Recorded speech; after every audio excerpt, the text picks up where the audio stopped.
Hello and welcome in this new video. This time we're going to talk about Skim. Say hello. Hello! We want to talk about Skim, which is an alternative to FZF, which we talked about in the previous video. Why do I want to tackle this one? Well, I was full of hope. I was full of hope about Skim, and I'm a bit saddened, I'm a bit disappointed because it didn't live to the expectations I had for it. Like, you know, when you hear about a rewrite of a software, of a tool that's been written in a different language, and you hear it's been rewritten in Rust, and you expect that it will run quicker, which I was even saying in the previous video, but it appears it's not. At least in most cases it's not. Like, let's say, FZF starts quicker than Skim, and Skim had some bugs in the past. I don't know if it's all alleviated, I don't know if it's all solved, but it would just like hang when there are too many files to handle, which is not very cool, right? So I think they've been working on it, and in the recent versions it's a bit better, but still there is also some compatibility issue, like with the other tools. Like typically you don't hear about Skim in the other tools that I mentioned in the past, whereas they really combine nicely with FZF. It works, but you need some tweaking, and I spent quite some time, and I mean, I'm not the best developer, but you know, I know how to handle some file stuff and to script a bit, and I did some complicated aliases sometimes, some functions and stuff.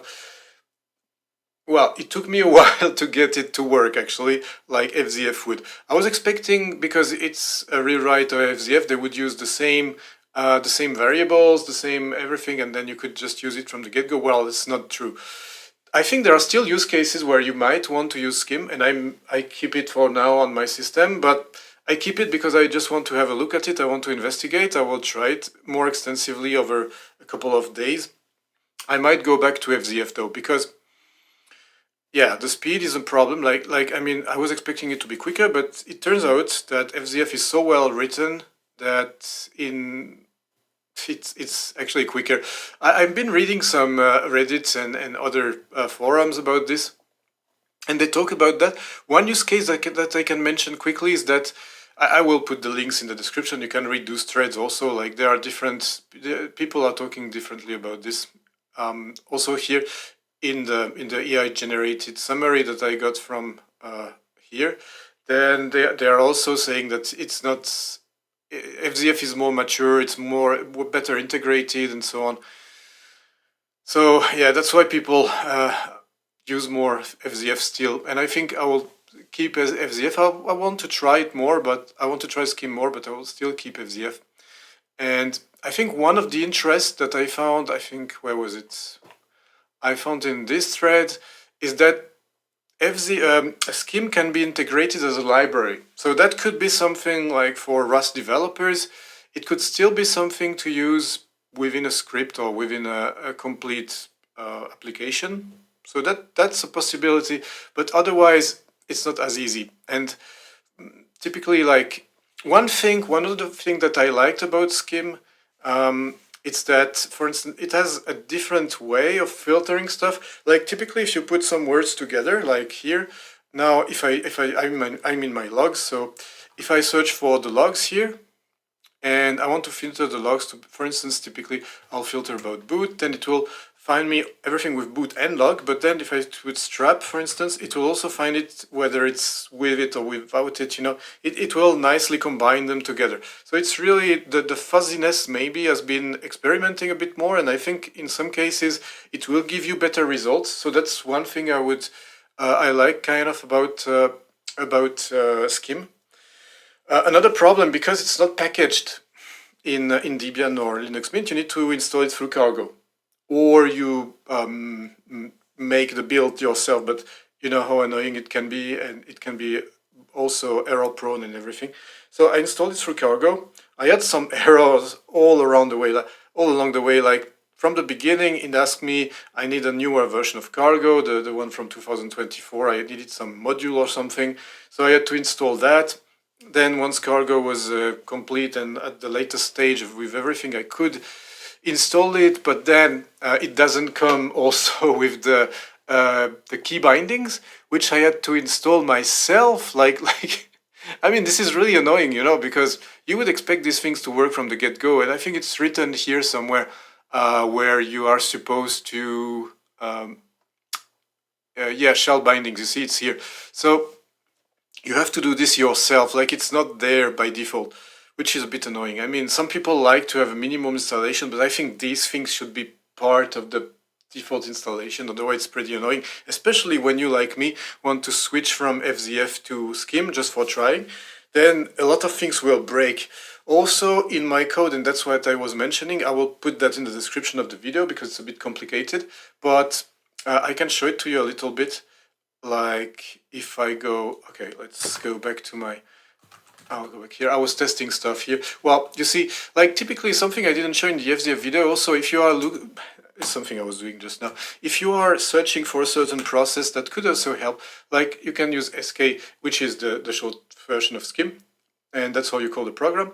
And you can actually go through your processes, and for instance, if I want to say WireGuard, then I would find the stuff that are working with WireGuard or VG, WG, and then I would find stuff with WG. So, like, you have Watchdog and stuff like that, but it's different. But I mean, in this case, I don't have WireGuard somehow, but yeah, this is how it works. So I think this is pretty cool because, yeah, you can. This is another use of FZF or Skim. But where was I? Yeah, I wanted to talk about. Okay, let's clear that. I wanted to talk about the shell integration, and if I just go through my Z shell, then I will show it to you. Actually, I have it open. Ah, yeah, I wanted to show it to you here. I pasted this in VS Code. It's easier to see here, maybe. Oh yeah, actually, someone told me I should use a bigger font, and I haven't been doing it. I'm sorry, I forget. I will try to use a bigger font, but yeah, bear with me. I hope you guys are using a full desktop and you can watch like this. It's easier. So the thing is, like, for my, let's say for my file widget, I had to change the stuff, and I had to change certain things in here so that it's just working. I think the file widget was kind of fine. The most problem I had was actually with the history binding. So you need to download these things because they are not installed by default, and I put them somewhere else than the FZF ones, the key bindings. So this is a bit annoying. And the Skim history widget I put here, you see, it's quite complicated. Like, to make it work, I needed my stuff had to be changed quite a bit, especially this part here was pretty annoying. Like, I had to try different stuff to make it work. But, I mean, you can also try it the way they are doing, but it's a bit annoying. Like, I really needed to change quite some things and to tweak, and it's not as well integrated, clearly. Like, using those bindings that they have, like, you would think it works from the get-go in FZF, which it does, but in Skim, no. Like, you need to really dig through it and yeah, suffer a bit. So I would definitely not recommend Skim if you're not ready to spend some time tweaking with the code, because it's just not optimized. Like, it's not really mature, as they said, in different threads. Like, you can use it as a library, yeah, sure. It has a very, I think that the algorithm looks cool, and it has some better way of finding stuff. But otherwise, both in terms of speed, like, it's been demonstrated by quite some people already that the benchmark is not so optimal. Otherwise, they would show it here, right? They would show it on their page. They would tell you, like, yeah, it's great, it's faster than FZF. Well, they don't say that because simply not true, apparently. I didn't do the benchmarks myself, but I could see, like, for instance, when I went in my in some of my directories where I have a lot of files and a lot of stuff, then it would like throttle. It would really take a while to go through a bunch of files, whereas FZF was slightly quicker. So it's a bit sad because you expect from a rewrite of a tool like FZF that they rewrite it for a purpose. So the purpose, I think, would be to make it quicker. Well, they didn't manage that, and in fact, it's mostly slower. Apparently, there are some use cases where it's slightly quicker, but for the most part, it's slower. So I would just recommend it if you are a Rust advocate and you want to try it out and you want to have some fun with it, tweaking it. But otherwise, I would stay with FZF definitely. I mean, this is the stand as of today. Maybe in a year it will be amazing and then everybody will switch to Skim. But as of today, as of 2025, I think Skim is not to be used too much as compared to FZF. I think people should stay with FZF, which they are doing anyway. And yeah, let's see what the future gives you. But that's about what I wanted to tell you in this video. I wanted just to show you my honest review about Skim. I will put a bunch of things in the description, like the aliases you can use if you want to use Skim and test it. Of course, you can also read the documentation and the official page of the project. If you are a Rust developer, as always, try to contribute and help them to make it better. I mean, this is not bad. It's just not as good as FZF. This is the sad thing. I was expecting like just a better version of FZF, but it turns out it's not as well integrated. It's not as quick in most cases, and it doesn't bring so much more than FZF. So I really don't see why people would try it out, except if they are Rust advocates or they need maybe the library in some of their code, in some of their applications. So that's it for this video, and feel free to comment if you think I'm completely wrong about Skim. It has some amazing features. Prove me wrong. I'm open to any idea. And I will gladly debate about this.